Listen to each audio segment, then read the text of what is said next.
Okay lang yan. Okay lang. Girl, di ba? Hindi pa kailangan. Di ba, halimbawa, sa application, wala nakalagay ng Project Mirage. Tapos, doon sa ano, sa... hindi ito pwede. Ay, ano to, ma'am? Ito sa akin, text connect another... Yung ba yung text connect, i-email? Nag-i-up ko ano ba pala? Ibig sabihin, GT. Text connect. Parang nakita ko nila. Dito, wala nakalagay ng Project Mirage. Pag-check nyo sa reference ID na. Pero ano yun? Ito yung type signature. Ay, IDS. Text connect lang yung GT. GT. Okay lang kasi, kahit disip lang namin pabayaran din. Pero yun Okay, lang. ano yung na-close? Ano yung na-close?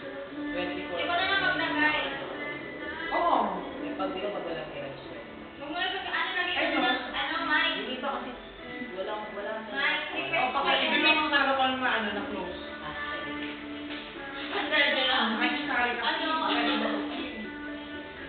Pag-email ka kung next na sabi mo, requesting new service ID for continue sa tapos ang sabi yung reference.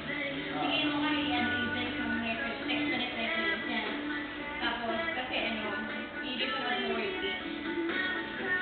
Bigyan ko ng another. Anong email yung pangalan ng ano na yan? Text connect? Hindi, OMS eh.